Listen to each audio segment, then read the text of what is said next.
All right, welcome to Bayou Time. Martin Foss here with the Superintendent of Terrebonne Parish Schools, Mr. Bubba Armstrong. Good to see you. How are you, sir? Good. All right, before we get there, Aaron, I want to ask you, how did the start go? Naturally, off to another school year. A Yeah, lot of hurdles after Ida, right. That's right. but But seems like it got off we good. had a really good start. Yeah, and our concern was our two temporary campuses, making sure that was all ready to receive kids, and we've been talking a lot about that, and they had a good start. People were impressed and felt good about being back home, both at Ellender and South Terrebonne, and kids were didn't miss a beat. You know, it's really good to see the flow of kids on that uh, temporary site. And they could practice at their own place and do Yes, things at yes, their own yes. place. That's So right. That's all. nothing like home, Oh, right? that's right. That's All right. right. So we brought in Miss Erin Kleeman. Good to have her on board. Terrebonne Parish School District Nurse Coordinator. And that's a big title because she does a lot of things. And Erin, good to see you. How are you? I'm good. Thanks for asking. All right. So we brought you on because we get so many different stories, but I figured we'd hear it right from the nurse's mouth. Okay. So COVID, where are we with COVID in the schools, and what's the case count? What would you say it's a below average, average, or moderate in Terrebonne Parish schools? If we compare it to last year, we are below average. In our community, we're about a medium infection rate, which has been the case since last spring. If we compare what we went through with the Delta variant and what we went through with Omicron, our numbers look great.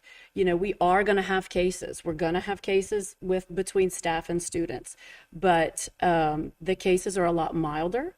And in general, I mean, we've only been in school for a week. Right now, the numbers look great.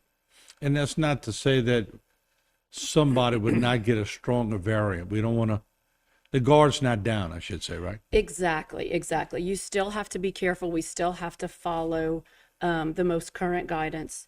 You know, I always stress to people, if you're around somebody that's immunocompromised, if you're immunocompromised yourself, you have to be very careful because we don't know how many different variants there are out there, and it affects everybody differently. Yeah. So, Mr. Superintendent, when you're in a meeting now and you're going, all right, how are we doing in this curriculum? Do we have enough supplies here? What are we doing here? And Aaron, how are we doing in the schools? You have to rely on that now, That's don't you? right. No doubt. No doubt. It's another agenda topic that it's a standing item. Did you ever think that would be part of your No, job? no, not at all. But But it's sort of here to stay, isn't it? yes, yes. And thankfully, Erin's here with us, and she does a tremendous job. And she has throughout this whole entire, pandemic. So she's good to have on staff to rely on. She follows all the guidance from CDC, Louisiana Department of Health, and that's what we recommend. What they recommend is what we typically recommend. Not typically, but always. Yeah. Now, speaking of that, Aaron, have things changed a little bit? Because sometimes in the media, things change and we don't always get the change, but has it changed with you? Yes, actually, this is a great day to be having this conversation because just recently the CDC lifted the requirement or the recommendation that unvaccinated individuals that are exposed to COVID quarantine. And that makes a difference to us in the school system because we were continuing to quarantine unvaccinated household contacts. What that means is that if a student or a staff member does have COVID in their homes, if they are not symptomatic, then they're going to be allowed to come back to school and come back to work. We are going to continue to recommend masking. It's recommended that you mask for 10 days after you're exposed to COVID. And then it's also recommended that you test on day 5. And then, of course, at any point, if symptoms develop, we're asking people to stay home. Stay home if you're sick.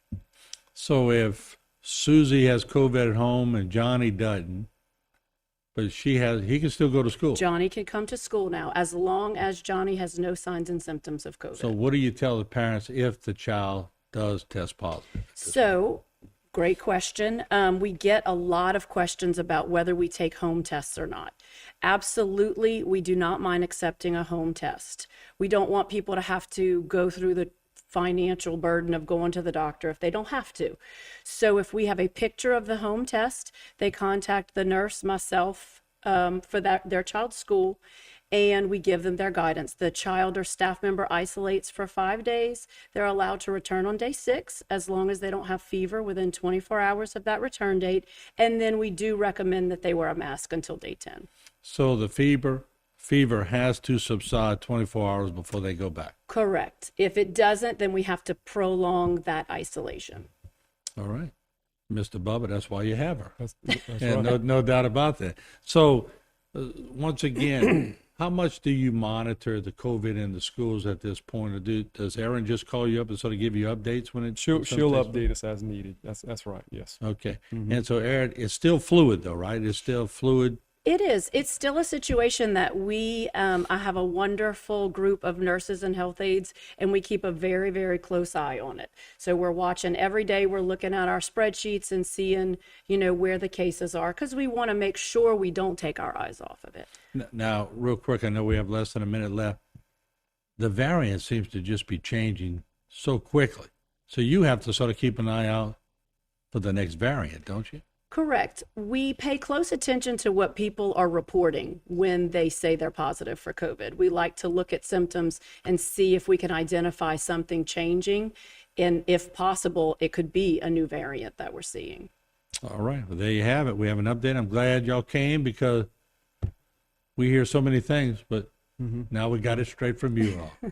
All right, Mr. Superintendent, thank you so much. Thanks for having us. And Miss Nurse Director, thank you so much. We appreciate it. All right, we'll take a short break. We'll be back with a lot more here on Bayou Time. Don't go away.